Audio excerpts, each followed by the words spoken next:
Kjære konfirmanter, hjertelig til lykke med dagen. Da du ble døpt, så hadde du kanskje også en hvit dåpskjole på. Du ble båret fram til døpefonten. Dåpskjolen, den var alt for lang for deg. Men i dag, lært mer om dere selv. Og jeg håper også at dere har kommet litt i kontakt med den gudslengselen som vi mennesker bærer med oss. Her fremme skal vi være sammen for Guds åsyn. Vi skal få lov til å ta imot Guds velsignelse. Kjære foreldre, faddere, slekt og venner, hjertelig til lykke med dagen også til dere. For mange så begynte jo forberedelsen til denne dagen da dere bar deres håpefulle frem til døpefonten. Da fikk de troens gave. En gave som vi som kirke nå har prøvd å hjelpe de til å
Hellige Gud, vi ber for denne høytidsdagen, og vi vil etter deg, tjene deg i alle ting.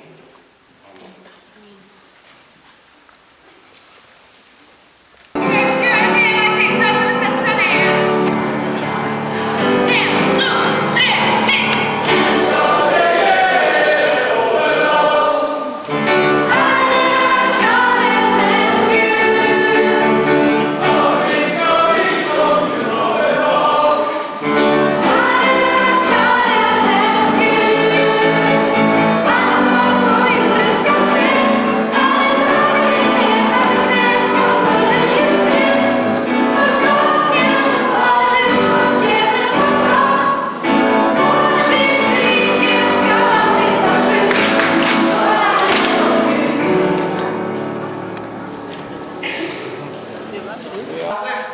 Da vi var sammen på leir ute på Polærne, så stilte jeg noen av dere det samme spørsmålet som jeg stilte i dag. Husker dere fra undervisningen om Den hellige ånd? Jeg spurte, er du god til noe? Eller hva er du god til? Og flesteparten som turte å svare på det, de svarte at de var flinke til ting hvor man kan måle seg med andre. Mange svarte idrett, for eksempel. Og da er det jo enkelt å måle i forhold til mange om man er god eller dårlig. En svarte da, jeg er god til å sove. Det er en behagelig egenskap. Men ingen av over 200 konfirmanter svarte, jeg er god til å være meg selv. Og jeg spurte jo egentlig ikke for å få høre om du måler deg med andre, eller hvorfor. For det gjør vi bevisst og ubevisst hele tiden. Jeg spurte fordi svaret ville si noe om at du tenker at du har en verdi som ikke handler om hva du gjør, eller hva du synes du får til. For det tror jeg var den store forskjellen mellom Martha og Maria i fortellingen vi fikk høre lest. Martha ordnet i vei og ble litt snurt fordi søsteren ikke hjalp til. Maria bare satt der ved siden av Jesu føtter og hørte på, som om det var den selvfølgeligste ting i verden. Martha hadde da også lyst til å sitte ned og høre Jesus snakke. Det var bare det at det var så mye annet som måtte ordnes først. De hadde gjester, mat skulle de få. Det beste hun klarte å stelle i stand, selvfølgelig, det var jo Jesus som var kommet. Hennes gode venn og søsterens gode venn. Tenk dere da, Gud selv kommer på besøk i Jesus. Og det er ikke vanskelig å skjønne hvorfor Martha gjør som hun gjør. Jeg antar at mange av dere også har brukt mye tid på å ordne til dagen i dag, fordi dere ønsker at alt skal bli så bra det bare kan være, naturlig nok. Og vet dere at i katolsk tradisjon så er Martha blitt skytshelgen for alle husmødre. Så hvis dere trenger en skytshelgen, så må dere tenke på Martha. Men i stedet for å sette seg ned, slik søsteren gjorde, så ble hun opptatt med å ordne i stand en hel masse. Kanskje litt for opptatt med å vise hvor flink hun var. Dere blir konfirmert samme året som denne kirken, dette huset, feirer 50 år. Dette huset ble ikke bygget for at noen skulle vise hvor flinke de var, eller ha en plass hvor de kunne være og vise hvor vellykkede de var. Nei, dette huset står her på Greverud fordi det skulle være et fristed fra verden utenfor. Et sted der man kunne komme og legge vekk alt det som man ellers gjør seg så mye strev med i livet, for å sette av tid til det viktigste. Tid med Gud. For jeg tror ikke Gud er opptatt av hvor flinke vi er. Selv om det er det eneste som teller for verden rundt oss. Gud er annerledes. Og det har vi prøvd å vise dere gjennom konfirmanttida. Være sammen her i kirken. Være sammen på leir. Synge lovsang. Eller være litt stille. Høre etter hva Gud vil si oss. Tenne lys for oss selv eller for andre som vi er glad i, som en stille bønn til Gud. Få gå til nattvær, og gjennom det få lov til å få en helt ny start med Gud. Legge av seg det gamle, kunne rette ryggen og møte verden på ny. Men så er det konfirmanter. Etter dagen i dag, og jeg tror det begynner allerede i morgen, eller på mandag. Etter dagen i dag så vil livets karusell snurre dere videre gjennom ungdomstida med veivalg for yrke og utdanning. Så kommer voksenlivet med alle sine utfordringer og muligheter. Det blir jobb. For noen av dere blir det sikkert jobb morgen, kveld og helg. Det blir mann og barn eller kone og unger. Det blir bikkje og elbil, husbygging eller oppussing, karriere og selvrealisering. Vi må ikke glemme det. Både på jobb og på fritida. Det er så mange ting dere skal. Det er så mye dere burde. Og det er enda mer dere kan, hvis dere bare har litt tid til overs. Og hvis lysta er stor nok. Sånn går noen dager, smiler vi som er voksne, og som vet hva dette handler om. Og vi smiler tappert, mens vi lar livets karusell snurre oss videre fortere og fortere. Og til slutt så går det så fort at vi ikke tør å hoppe av. Så sier jo ikke jeg til dere at dere bare skal sette dere ned og liksom la livet rase forbi og ifra dere for å liksom se hva som skjer. Nei, for all del. Mye av det vi gjør, det er jo både nyttig og godt. Ingenting ville jo skjedd hvis vi bare satte oss ned og glodde på hverandre. Det ville ikke blitt rare feiringen etterpå, dere, hvis dere som foreldre hadde gjort det samme. Tenkt at det ordner seg nok, men ikke forberedt en eneste ting til festen. Såpass læringsvett har det vel at de tar med seg matpakke når de skal bort. Nei. Også Maria måtte reise seg til slutt og gå tilbake til hverdagen. Kanskje var hun den som sto på kjøkkenet og tok oppvasken da Jesus og de andre, da gjestene var på vei videre. Men forskjellen mellom Maria og Martha var at Maria tok seg tid. Det viktigste først. Slik jeg kjenner mennesker gjennom min jobb, så tror jeg at det er mange mennesker som savner akkurat det som Maria gjorde. Nemlig å tørre å ta seg tid til å sitte stille litt ved Herrens føtter. Det er noe i oss som gjerne skulle ha falt til ro.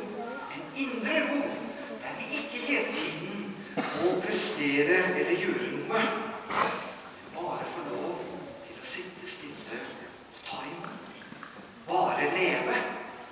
Bare være. Sammen med Gud. Det er det vi tror på. En Gud, tre personer. Gud er tre, og Gud er en på samme tid. Og i midten her, det er ikke så lett å se, men her kan vi tenke oss at her er Guds nåde og kjærlighet til oss mennesker. Det er sentrum.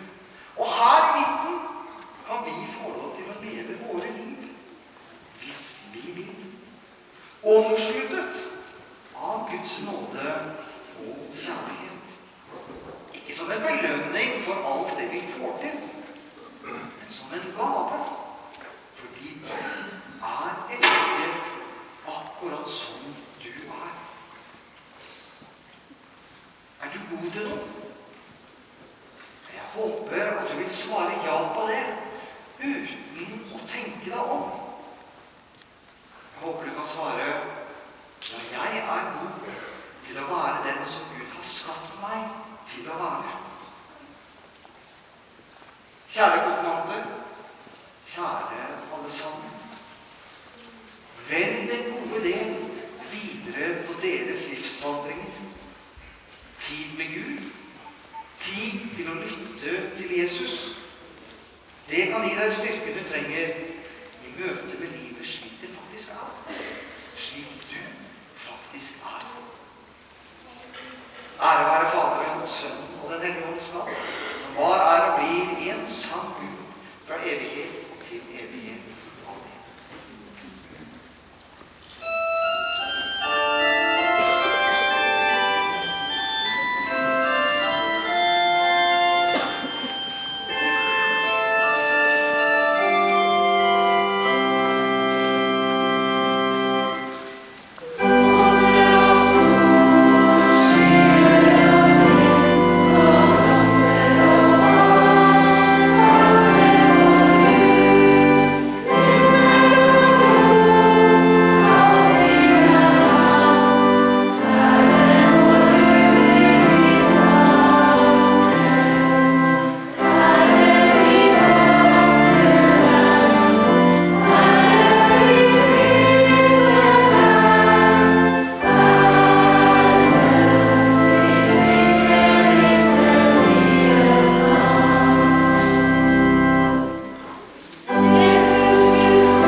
misjonsarbeid her. Så vi håper nå at når vi da samler inn offer nå snart, både i benkeradene og også på Vipps, Vipps-nummeret er 10581, står også i programmet deres, at dere kunne vært med og sendt et lite bidrag til å hjelpe disse konfirmantene og alle andre også i miljøet her, til at de kan fortsette å ha det gøy, kose seg sammen.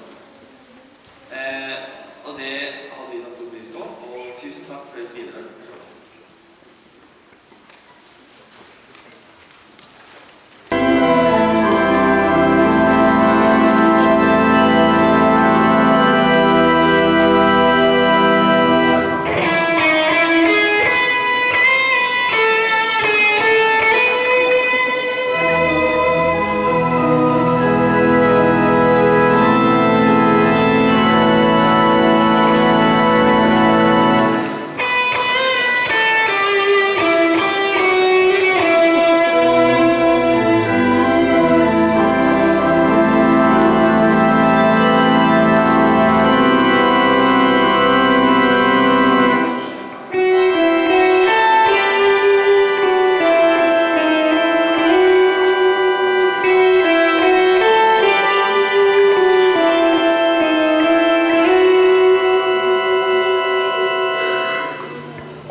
Så vil jeg bare minne om at det står jo i programmet, hvis dere ser det med liten skrift inni parentesen, alle synger.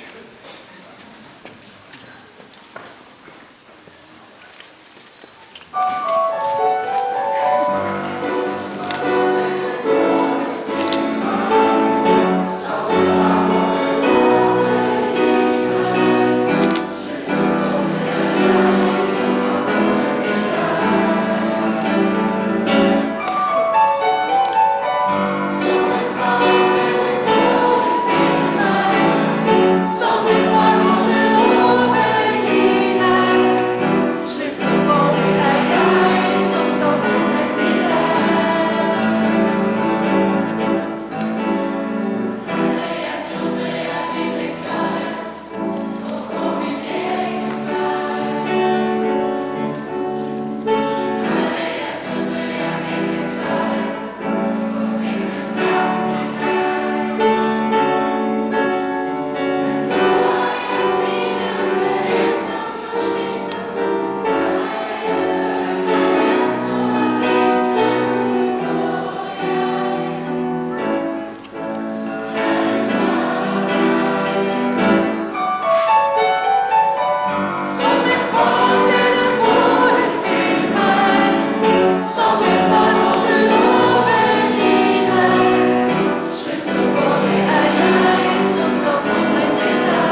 kristne tro er dere opplært.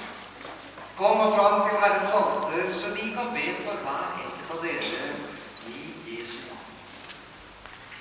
Skal dere få lov til å reise med dere? Ta med bønnekortet, så kan dere stille opp litt.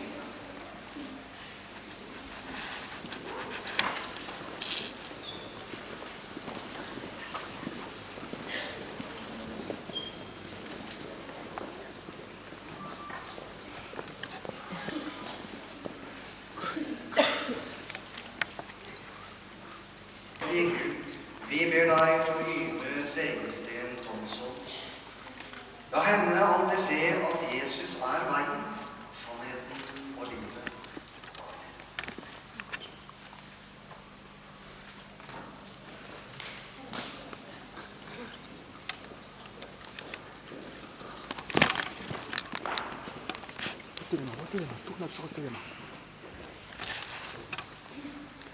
Formektige skapere, Herre.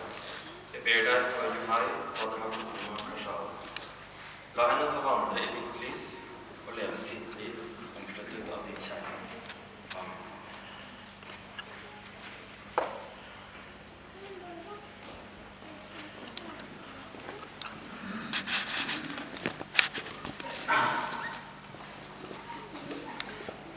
Fantástico. Din kjærlighet og det håp som han er oss. Amen.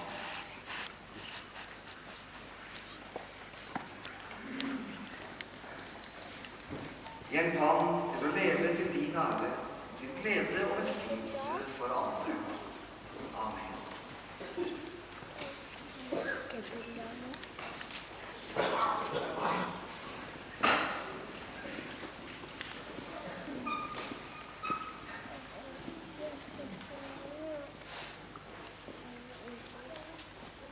Herre, vår Gud, jeg ber deg for Kristina Maritland Bjørkstein.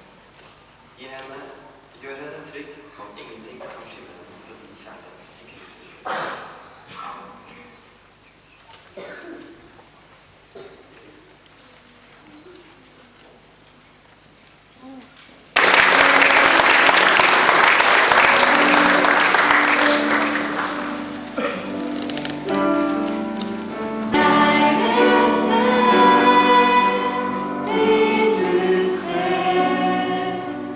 Vart knust hjärtat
som dere kan ta med dere videre i livet.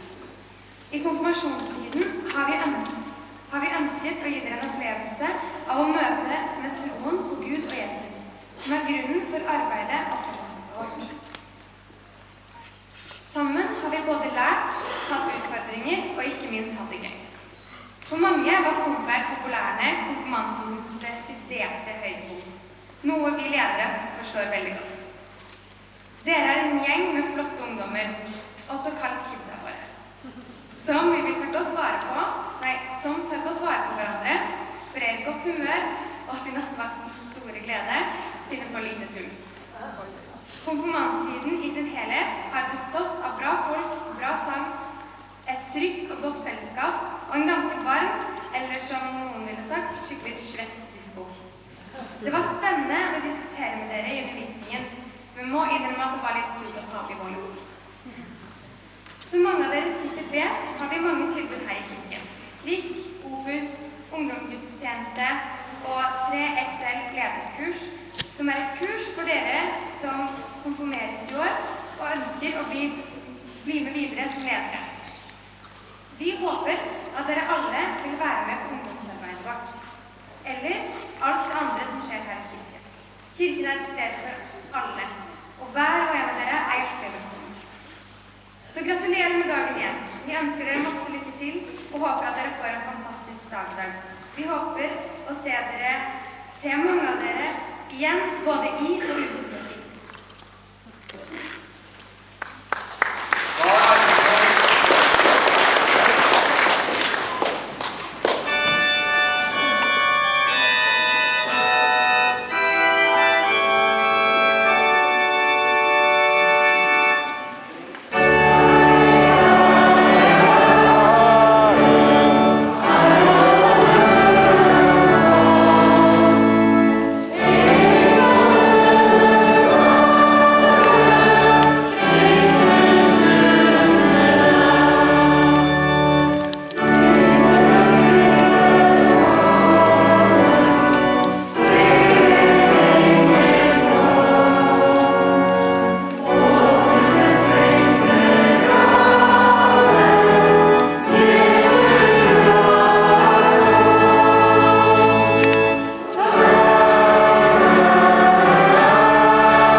Dere er alle sammen mye mer enn dere er. Og hvis du noen gang skulle komme til å tvile på det, da håper jeg du kommer hit, så kan jeg være med og minne deg på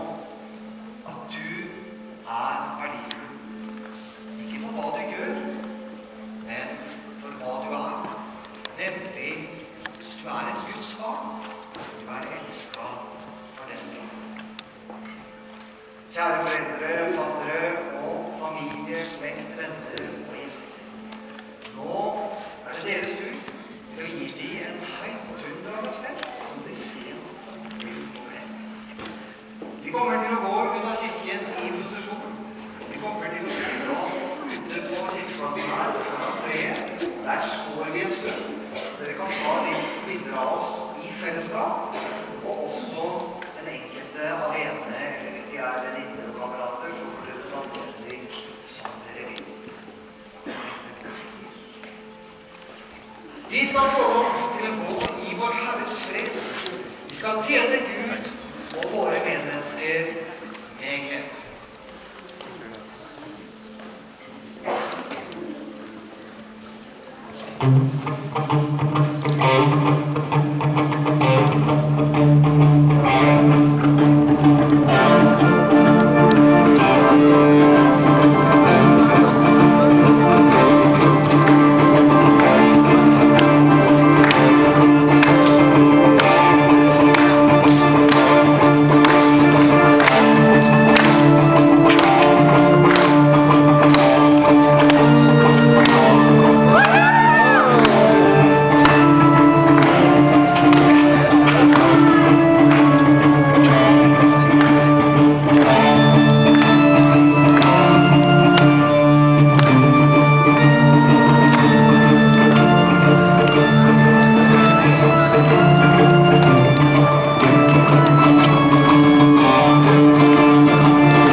Wazitatua shida zetu, wazifahamu wewe yawe, twakuabudu.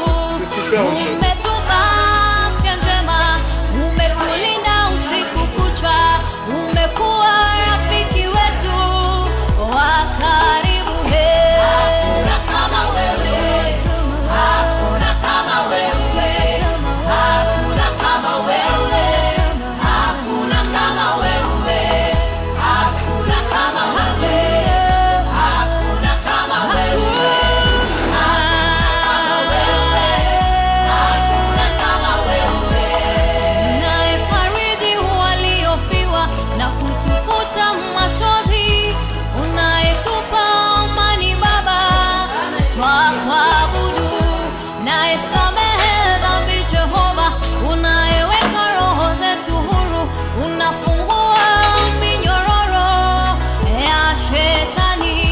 Twakimbilia kwako wewe Baba, msaada wetu ndiwe, tegemeo letu ndiwe, ndiye Masia.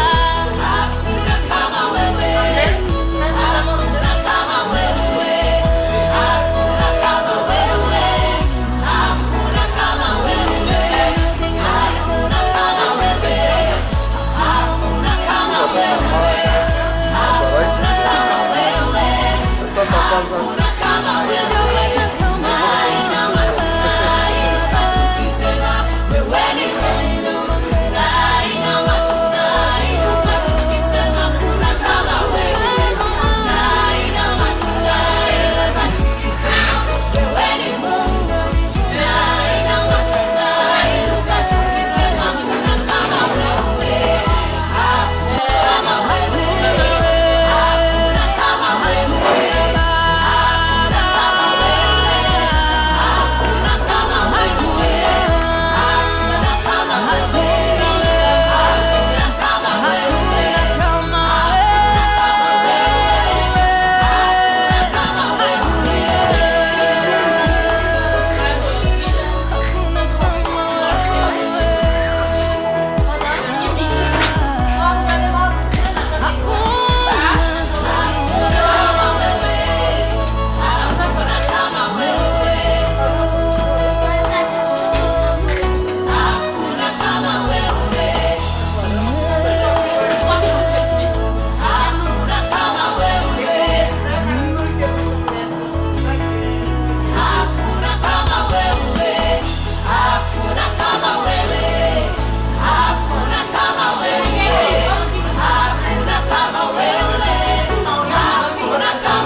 Tutafunga mlango kifungo.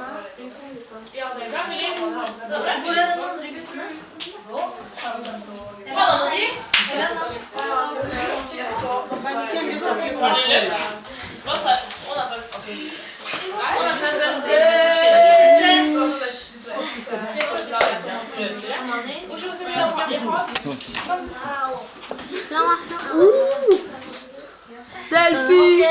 Burada video Andrea. Diana yakının. Dimo come foto di ma fuori.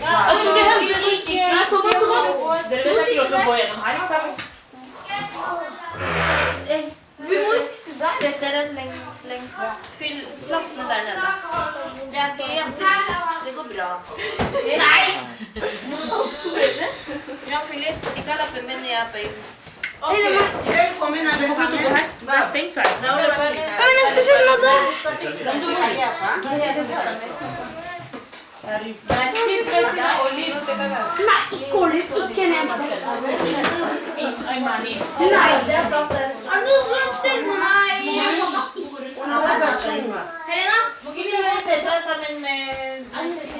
Okej, välkommen allesammans.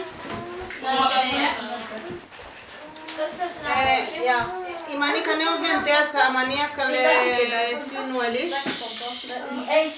Vi ska inte hålla talet nu. Vi säger bara välkommen. Det var hyggligt att dere kunde komma i Johai sin konfirmation. Allesammans, familj och vänner. Johai, gratulerar med dagen. Ska inte hålla talet nu. Nu ska vi spisa och resten kommer etterpå. Och så vi ska spöra vad Valinda och be för maten.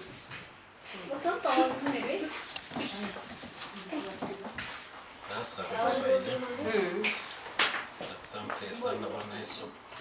Tunatenda kufikisha sasa hii.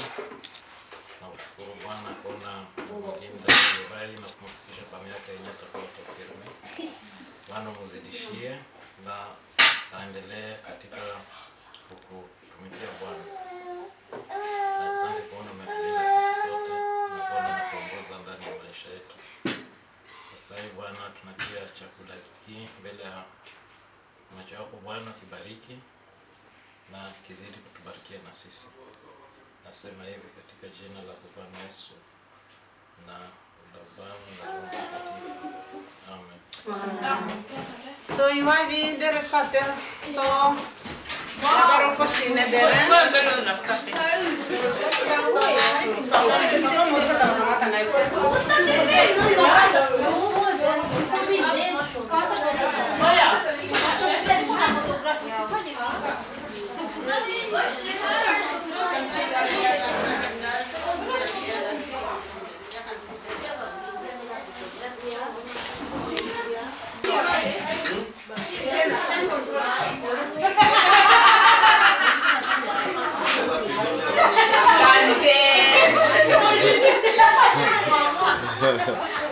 Vad känner du? Har du vuxen?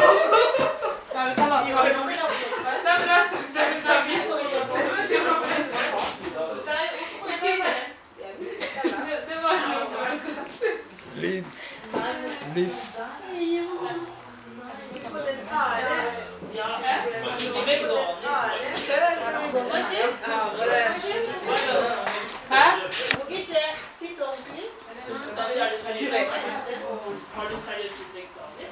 David, har du blitt veganer?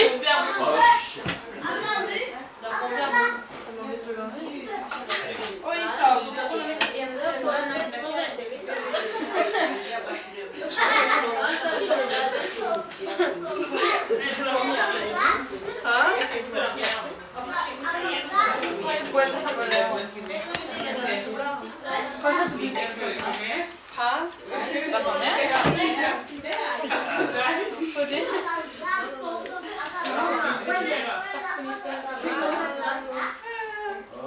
ja, det går bra.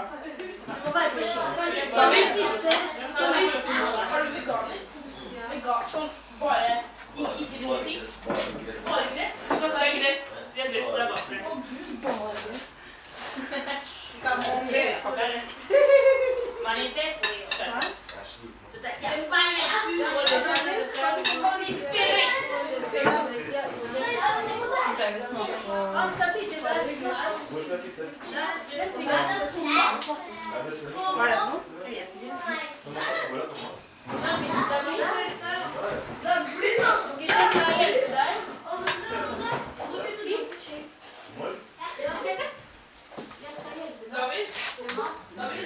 Hva er utlandet? Hva er det du spiser? Er det derfor jeg ser bønner hvis jeg spiller pasta? Nei, spiser du pasta? Veganmat. Du spiser det? Men du spiser du veganmat? Hva spiser du gress? Og du kan ikke gå når du kan gå når du finner det. Det er en drøm. Det er mat ute i hagen. Så da kunne du gjøre det litt sånn. Det smaker ikke uten. Det er ikke noe smak på det. Det er fisk.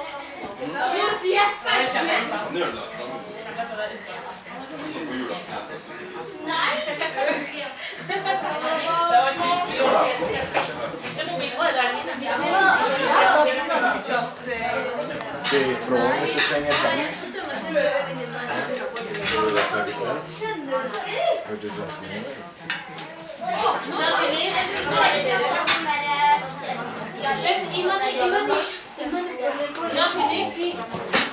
Se ifrån.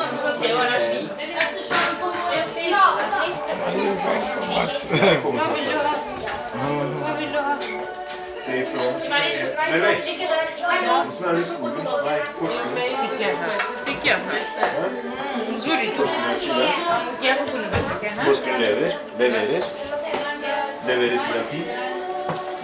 Kun lasagne. Er det lasagne? Er det lasagne? Ok,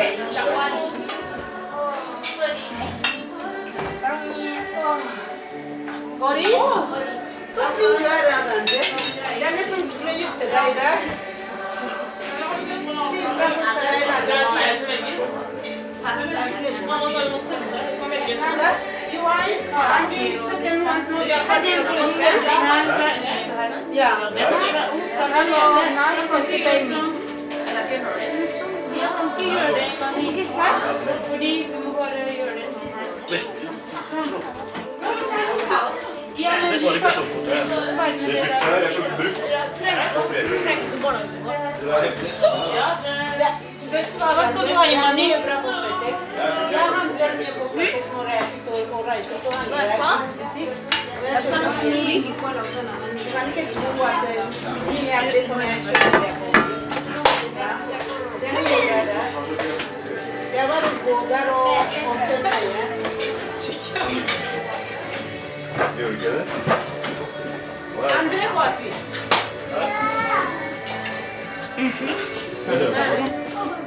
Hva skjer?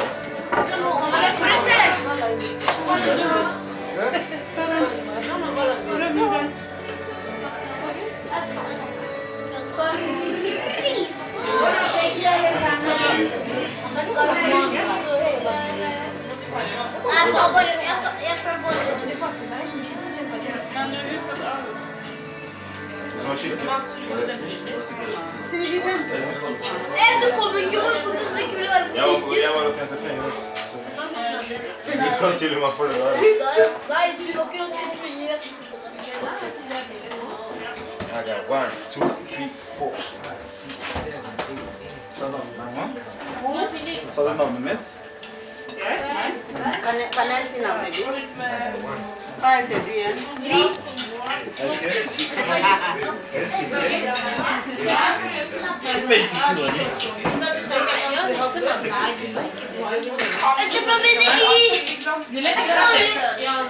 Thomas, så da brød og smør? Eller bare brød?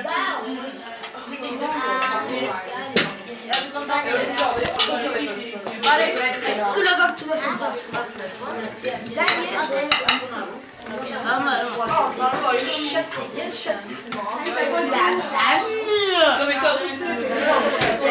Da blir Andreas han vil ikke at han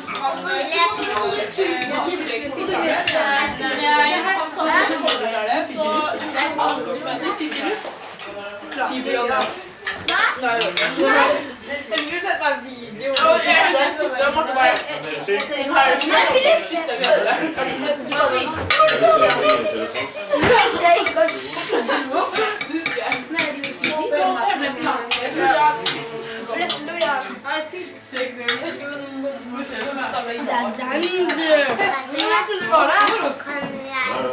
Sorry, jeg tror Nå drikker vi bare. Du må spise først. Så får vi snakke om det noen ganger.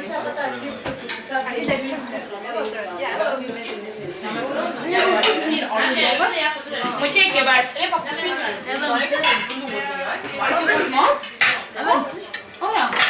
det er ikke noe som du kan bare gå rett på. Er du sikker på Aurora?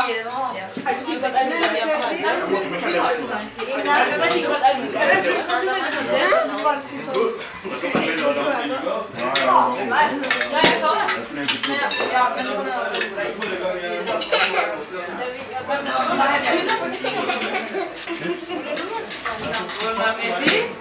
Imani, pula por el fondo. Hey!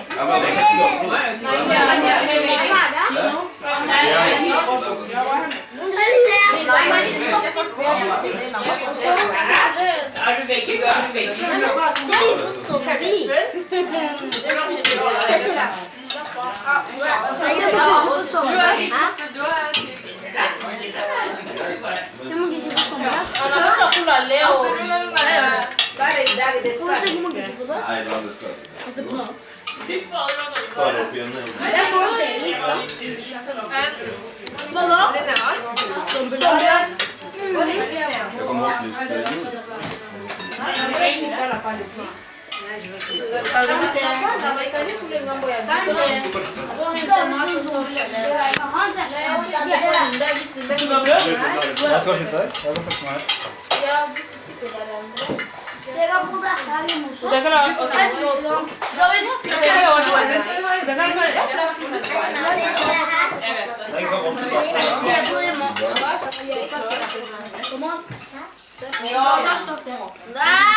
Skal du ha smør på brødskiva? Nei.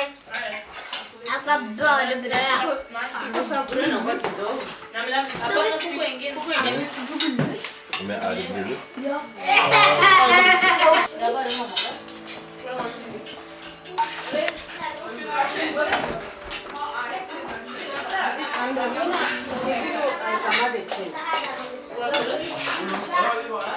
Er det så gud som har fått det?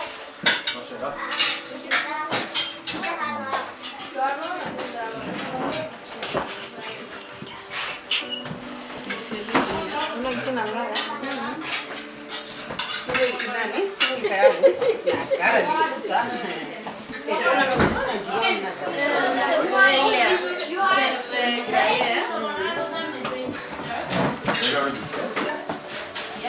Wow!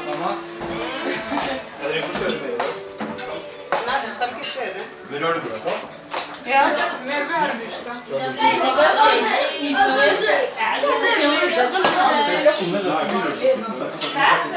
Hvor er det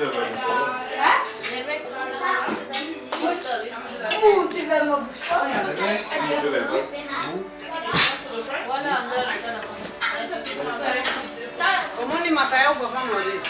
Vraiment. C'est ça que vous avez dit.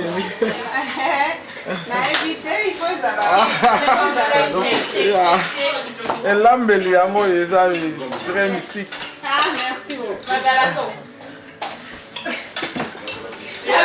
Jeg tenker at det er noe med det så, det er noe. Det er så. Jeg vil skjønne at det var det. Jeg vet ikke hva jeg sikkert om. Hun er kjemmen. 32.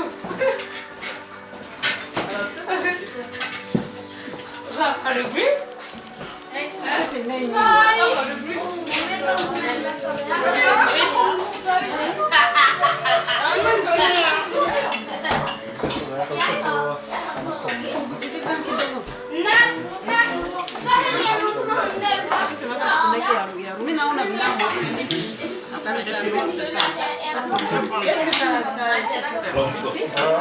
J'ai acheté ça hier, mais j'ai goûté, je me disais peut-être c'est pour mon corps. Comment t'as demandé ça d'elle?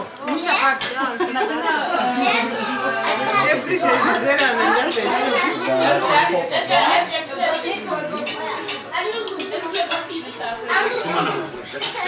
mais qui ne connaît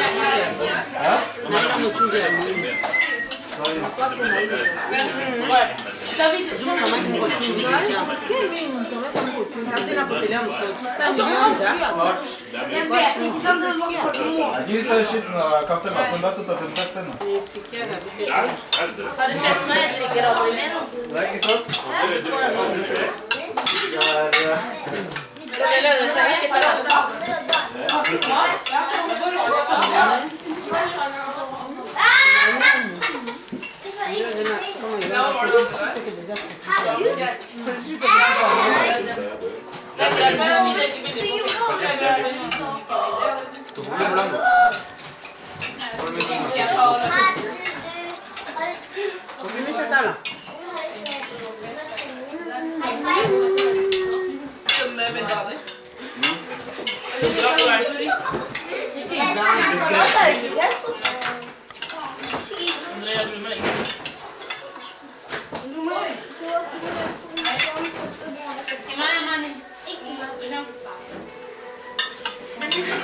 Nei, ikke. Hva da?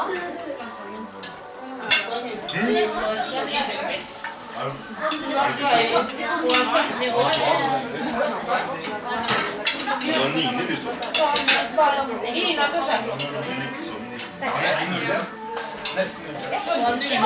Ikke dra den på da. Nå er det banan.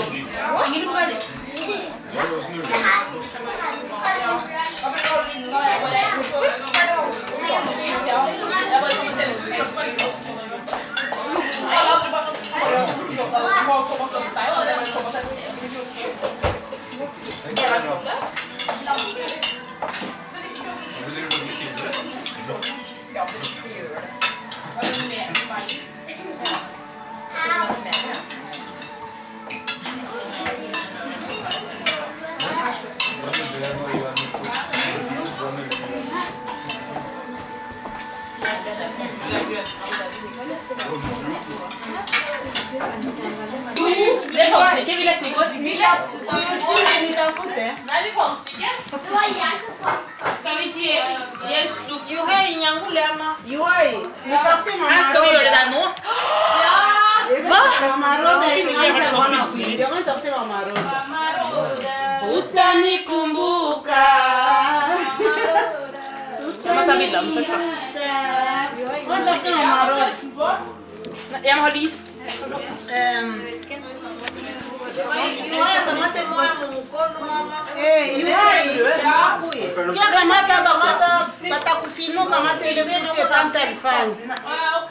Sånn, ok. Ja, ok. Ok.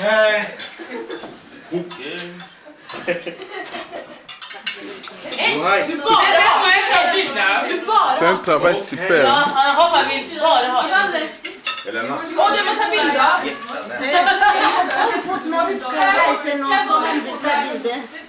Bare hold det. Skal jeg holde bildet? Ta den opp da. Ja da. Til og med prinsessen er billig.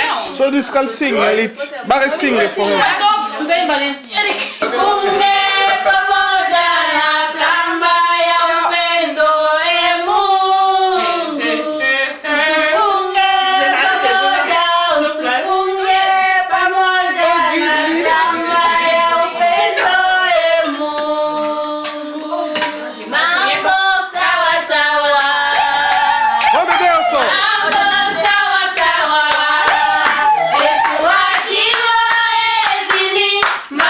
Sawa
وزي تاتو أشيدة ذاتو وزي فهم